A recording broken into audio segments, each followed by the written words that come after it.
한 사람이 인생의 마지막 순간에 남기는 말은 그 사람의 삶의 전체 가치관, 그리고 그가 어떤 삶을 살아왔는지 그 삶의 모습의 진정한 실체를 반추해 볼 수 있는 좋은 순간이 됩니다. 예수님은 죽음을 앞두고 십자가 위에서 마지막 7마디의 말씀을 하셨습니다. 이 십자가 위에서의 7마디 말을 가상칠언이라고 합니다. 오늘 우리에게 주신 하나님의 말씀은 바로 이 가상칠언 가운데서 첫 번째, 십자가 위에서 첫 번째 하셨던 말씀입니다. 아버지, 저들을 사하여 주옵소서. 자기들이 하는 것을 알지 못함이니이다. 로마 병정들은 그동안 수많은 십자가형을 집행을 하면서 그 위에서 어떤 사람들이 어떻게 죽어갔는지 그 죄수들의 그 마지막 모습들을 많이 목격했었습니다. 대부분의 사람들은 이 극한 형벌 가운데서 견디지 못해 그들이 할 수 있는 모든 욕설을 끄집어내고 모든 저주를 퍼붓는 그런 모습을 보여주곤 했었습니다. 그런데 이 비범한 죄수, 이 비범한 지금 이 죄수의 마지막 말은 그것은 로마 군병들에게도 조차 참으로 놀라운 충격이었습니다. 그분은 이 절절한 고통의 순간에 자기의 고통과 또한 자기의 문제, 자기의 억울함이 아닌 자기를 십자가에 못 박는 사람들을 용서하여 달라고 그들을 위한 용서의 기도를 십자가상에서 드리고 있었던 것입니다. 이것으로 우리는 진실로 그분이 이 땅에 용서를 위해 오셨다라고 하는 사실을 엿볼 수 있습니다. 용서는 그분의 삶 가운데 가장 중요한 가르침이었고, 용서는 그분의 거룩한 모범이었습니다. 그러나 오늘날처럼 극도로 자기 중심적 세상을 살아가는 우리들에게도 이러한 용서는 가능한 것일까요? 혹 이런 용서가 필요하다라고 한다면 우리가 어떻게 용서하면서 살아갈 수 있을까요? 용서하며 살아가려면 첫째로 용서해야 할 그 상대방을 위해 기도부터 해야 합니다. 고통의 절정, 그리고 억울함의 절정의 그 순간 지금 예수님은 아버지를 부르고 있습니다. 왜 아버지를 불렀을까요? 기도하시기 위해서입니다. 예수님의 공생애는 기도와 더불어 시작이 되었습니다. 그리고 예수님 이 땅 가운데 생애의 마지막 또한 기도였습니다. 우리 주님 예수님의 생애 전체는 아버지 하나님과의 기도, 그 기도의 교제 안에 있던 삶이었습니다. 바로 이 기도의 삶이 그분에게 용서의 삶을 살 수 있게 했던 것입니다. 도저히 용서할 수가 없다라고 생각되는 이웃이 있다라고 한다면 그를 위하여 진심으로 기도해 보셨는지요? 마태복음 5장 44절의 말씀입니다. 나는 너희에게 이르노니 너희 원수를 사랑하며 너희를 핍박하는 자를 위하여 기도하라. 십자가상에 매달려 있었을 때 예수님 앞에는 어쩌면 수많은 얼굴들이 스쳐 지나갔을 것입니다. 마치 파노라마처럼 혹은 아니면 영상처럼 많은 얼굴들이 스쳐 지나갔을 것입니다. 무엇보다도 한때 제자였으나 그러나 자기 자신을 배신하고 그리고는 이 예수님을 대제사장에게 팔아버린 그 가룟 유다의 얼굴도 지나갔을 것입니다. 아버지요, 저를 용서하여 주시옵소서. 수제자라고, 예수님의 가장 사랑받는 제자 중에 한 명이라고, 다른 사람은 다 주를 버릴지라도 나는 결단코 버리지 않겠다고 장담했던 그 베드로, 심지어 결코 주님을 부인하지 않겠다고 하면서도 다굴기 전에 예수님을 3번이나 부인했고 마지막에는 심지어 저주까지 했던 그 베드로의 얼굴도 스쳐 지나갔을 것입니다. 하나님, 저를 용서해 주십시오. 자신을 십자가에 내주는 마지막 판결을 했던 빌라도의 얼굴도 지나갔을 것입니다. 주님, 아버지, 저를 용서해 주십시오. 예수님을 십자가에 못 박으라고 소리쳤던 군중들의 모습도 스쳐갔을 것입니다. 아버지, 저들을 용서해 주십시오. 이 기도 때문에 예수님은 용서하실 수 있었습니다. 마찬가지로 우리의 기도는 우리의 용서를 가능하게 하는 힘을 줍니다. 우리가 누군가를 도무지 용서할 수가 없다라고 한다면 그 이유는 딱 하나밖에 없습니다. 그것은 그를 위하여 아직까지 충분히 기도하지 않았기 때문입니다. 용서하며 살아가는 삶을 원하십니까? 그렇다면 먼저 기도하는 삶을 사십시오.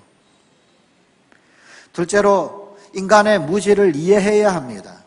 만약 골고다의 그 언덕에서 예수님을 십자가에 못 박던 로마 병사들, 그 로마 병사들, 그 병정들에게 당신들이 지금 무슨 일을 하고 있는지 아십니까? 라고 물을 수 있다면 아마도 그들은 이렇게 대답했을 것입니다. 알고 있다고. 우리는 우리가 하는 일을 안다고. 우리는 죄수를 처형하는 일을 하고 있다고. 그러나 우리 주님은 그들은 자기들이 무슨 일을 하는지 모른다라고 말씀하셨습니다. 무엇을 몰랐다는 말입니까? 그들은 지금 십자가에 못 박고 있는 이분이 누구이신지를 몰랐습니다. 그분이 하나님의 아들이신 줄, 그분이 온 세상의 죄를 전부 다 용서하시는 분이신 줄, 우리 인류의 구세주이신 줄 몰랐습니다. 그것이 십자가에 못 박는 그 일이 얼마나 큰 죄인지를 몰랐습니다. 고린도전서 2장 8절의 말씀입니다. 형제들아, 만일 알았더라면 영광의 주를 십자가에 못 박지 아니하였으리라. 사도행전 3장 17절입니다. 형제들아, 너희가 알지 못하여서 그리하였으며 너희 관리들도 그리한 줄 아노라. 아버지, 저들을 사하여 주옵소서. 자기가 하는 것을 알지 못함이니이다. 그들이 몰랐다라고 하는 이 무지, 몰랐다라고 하는 그 사실 그것 자체가 그들이 하는 일을 정당화시킬 수 있는 것은 결코 아닙니다. 주님은 지금 그들의 무지를 용납하시고 계신 것은 아닙니다. 그러나 우리 주님은 그들의 무지를 이해하셨습니다. 죄인이기 때문에, 인간이기 때문에, 알지 못해서 그 지식의 한계 때문에 몰라서 그렇게 할 수밖에 없었던 바로 그것을 이해하셨습니다. 우리 이웃들의 잘못을 정당화시킬 필요는 없습니다. 이웃의 잘못된 행위 그 자체를 인정할 필요는 없습니다. 그러나 그들의 알지 못함 때문에, 무지 때문에 별 수 없이 행하는 그 연약함, 그들의 그 연약함은 이해할 수는 있지 않겠습니까? 흔히 우리는 어떤 사람들이 우리의 삶 속에 큰 피해를 입혔을 때, 혹은 내 가슴에 크나큰 상처를 남겼을 때 이렇게 흥분을 합니다. 그럴 수가 있느냐? 네가 그럴 수 있느냐? 그러나 주님 같으면 어떻게 대답하셨을까요? 그럴 수가 있다.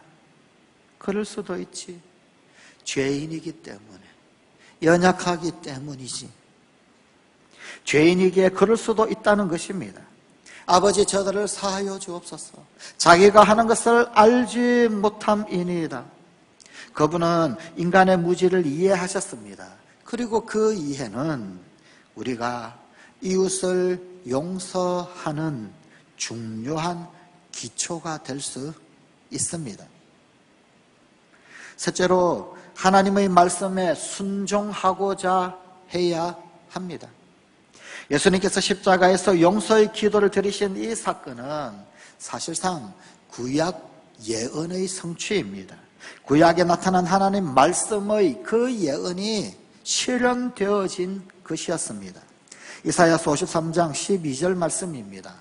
그러므로 내가 그에게 존귀한 자와 함께 못을 받게 하며 강한 자와 함께 탈취한 것을 나누게 하리니 이는 그가 자기 영혼을 버려 사망에 이르게 하며 범죄자 중 하나로 헤아림을 받았음이라.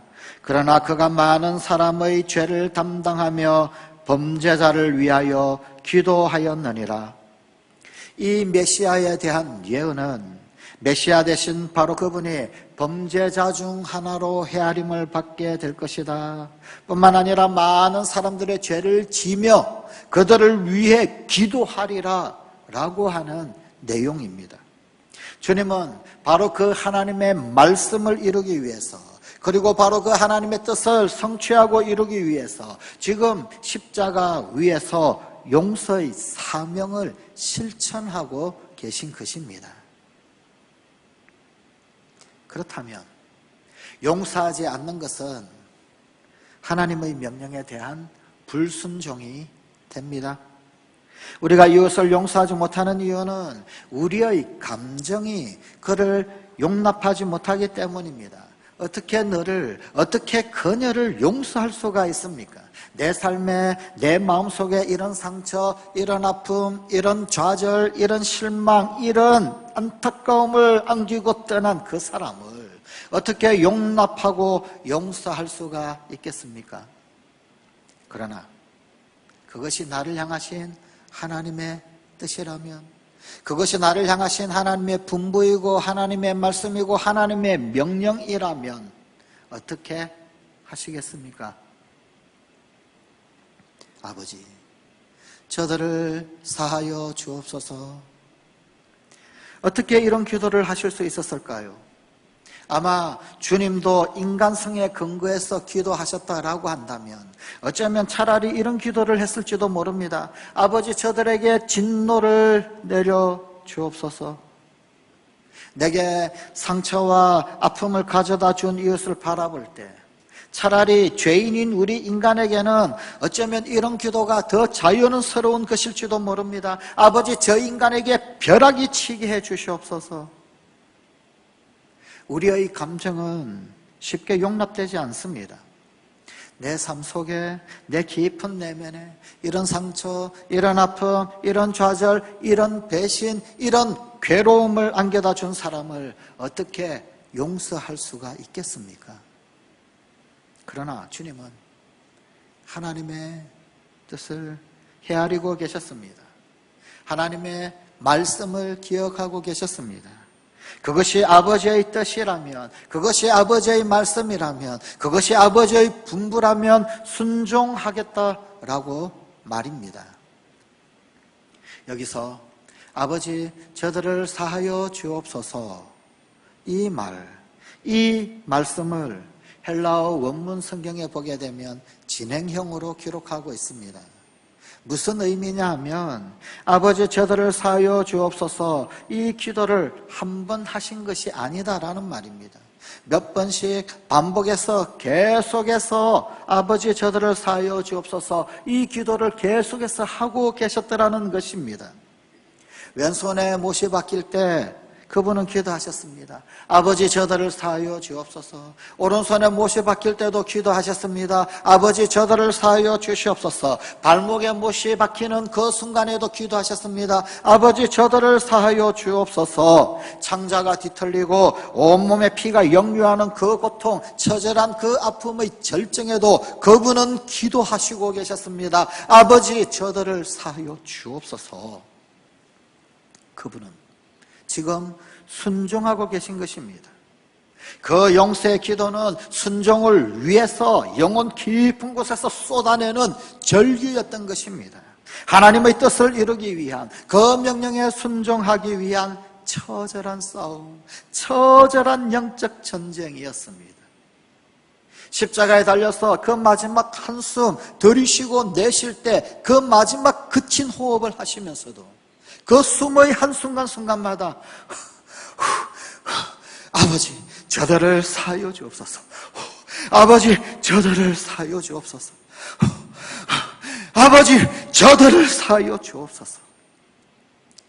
처절한 싸움을 하고 계셨던 것이었습니다. 용서는 하나님의 절대 명령입니다. 그것은 내가 상대방에게 용서할 마음이 생기거든 용서하라. 마음이 풀어지거든 용서할 느낌이 생기거든 좀 내한테 어떤 힘이 생기거든 그러거든 용서하라 그런 말이 아닙니다. 용서하라 명령입니다. 명령 앞에는 오직 두 중 하나의 선택만 있을 따름입니다. 순종하든지 불순종하든지. 그 순종은 의지적인 것입니다. 용서의 문제를 감정적으로 접근하면 용서할 수 있는 사람은 아무도 없습니다. 아무도 용서 못합니다. 오직 의지의 순종을 요구하고 있는 것입니다. 의지적인 접근입니다. 주님께서 왜 용서를 명령하실까요? 사실 용서하지 못하면 더 불행한 것은 나 자신입니다. 용서하지 못하면 한평생 불행할 수밖에 없습니다. 용서하지 못하는 내가 불행하고 자유롭지 못합니다. 용서하지 못하는 마음, 원한은 때로 우리의 건강을 해치고 우리 내면에 깊은 상처를 남깁니다. 마음속에 답답함이 있고 좌절이 있고 혹은 육체에 어떤 질병이 있다라고 한다면 어쩌면 용서하지 못하는 것이 그 원인일 수도 있습니다. 인생이 즐겁지 않고 혹은 마음 한켠에 늘 엉어리진 그 무엇이 있습니까? 묵직한 그 무엇이 나의 내면을 짓누르고 있으십니까? 혹 마음속에 고통이 있다면 혹시 그것이 해결하지 못한 미움이나 원망 때문은 아닐까요? 용서하지 못하는 것은 삶을 파괴시킬 수가 있습니다. 오래전에 있었던 일입니다. 어떤 한 신혼부부가 승용차를 몰고 강원도 산길을 달렸습니다. 달리다가 고물차를 몰고 가는 어떤 사람과 그만 앞서거니 뒤서거니 경쟁이 붙게 되었습니다. 앞서가는 고물차가 먼지를 뽀얗게 일으키면서 가는 것, 그러면서도 빨리 가지 않는 그런 모습을 보고 이 새 신랑이 그만 화가 났습니다. 그래서 그 차를 앞질러서 달려갔습니다. 그러자 뒤로 쳐진 그 고물차가 이번에는 과속을 해서 새 신랑의 그 승용차를 앞질렀습니다. 이 두 차가 앞서거니 뒤서거니 서로 경쟁을 심하게 하다가 마침내 화가 난 고물차의 그 운전자가 차에 있던 사냥용 엽총을 꺼내었습니다. 그리고는 새신랑 뒤통수를 정조준하고는 그만 쏘아버렸습니다. 탕탕 쏘고 그 총소리가 나는가 싶더니 운전대를 잡고 있던 새신랑이 바로 그 자리에서 그만 꼬꾸러져 죽었습니다.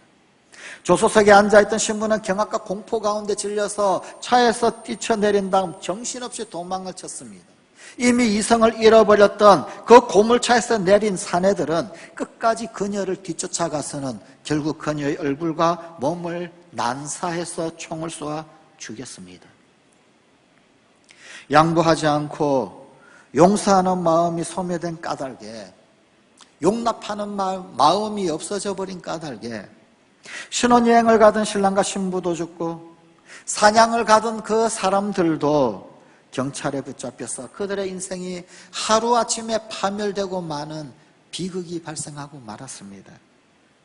용서하는 마음의 부재로 네 사람 모두 다 원치 않는 죽음, 그리고 인생의 깊은 불행의 구렁텅이 가운데 빠져들고 말았습니다. 용서가 없으면 언젠가는 분노하게 됩니다. 분노가 폭발합니다. 그 분노의 극치는 지금 당장 죽여버리겠다라고 하는 행위로 연결될 수밖에 없습니다. 누가복음 6장 37절의 말씀입니다. 비판치 말라. 그리하면 너희가 비판을 받지 않을 것이요, 정죄하지 말라. 그리하면 너희가 정죄를 받지 않을 것이요, 용서하라. 그리하면 너희가 용서를 받을 것이요. 우리 인간에게 가장 필요한 것이 지식이었다면 하나님은 우리에게 좋은 선생님을 보내주셨을 것입니다. 인간에게 가장 필요한 것이 건강이었다면 하나님은 우리에게 의사를 보내주셨을 것입니다. 인간에게 가장 필요한 것이 돈이었다면 하나님은 우리에게 사업가를 보내주셨을 것입니다. 인간에게 가장 필요한 것이 재미요, 쾌락이라고 한다면 하나님은 우리에게 연예인들을 보내주셨을 것입니다. 그러나 우리에게, 나에게 가장 필요한 것은 용서였습니다. 그래서 하나님은 우리에게 용서하시는 분, 죄사하시는 분, 구세주를 보내주셨습니다. 마이스터 에카르트의 말입니다. 당신은 하나님의 이름을 사랑이라 말하지만 하나님의 최상의 이름은 긍휼이다. 그렇습니다. 하나님은 사랑이라고 하는 이름을 가지고 계신 것 맞습니다. 그러나 하나님의 가장 최상의 이름은, 하나님 그분의 가장 첫 번째 이름은 긍휼, 용서하시는 사랑, 죄를 사하여 주시는 사랑, 긍휼이라는 이름입니다. 용서는 우리 그리스도인들의 삶의 방식입니다. C.S. 루이스의 말입니다. 그리스도인이 된다는 것은 용서할 수 없는 죄를 용서한다는 것을 말한다. 하나님이 우리의 용서받을 수 없는 죄를 용서하셨기 때문이다. 성관가족 여러분, 용서를 실천하며 살기를 소원하십시다. 내게 용서하지 못하고 있는 그 엉어리가 있다면 그 이유는 그를 위해서 아직도 충분히 기도하지 않았기 때문입니다. 그리고 죄인된 무지를 이해하지 못하기 때문입니다. 그의 실수는 어쩌면 나의 동일한 실수일지도 모릅니다. 하나님 앞에서 비뚤어지고 왜곡되어지고 뒤틀려져 버렸던 그 내 모습이 보인다라고 한다면, 그리고 그 하나님 앞에 나도 몰라서 그랬습니다 라고 변명거리가 있다면, 그렇다면 나도 관용함으로 내 이웃 앞에 설 수 있어야 하지 않겠습니까? 그리고 주님께서 명령하십니다. 용서하라. 이 명령 앞에 지금 순종하시겠습니까? 사랑하는 성관가족 여러분, 이 사순절에 갈보리 언덕으로, 골고다 언덕으로 올라오십시오. 거기에서 우리의 허물과 죄를 담당하시고 못 박히시고 십자가를 지신 주님께서 들으셨던 그 기도를 들으십시오. 아버지, 저들을 사하여 주옵소서. 자기들이 하는 것을 알지 못함이니이다. 기도하십시다. 하나님, 우리를 용서하여 주시옵소서. 아직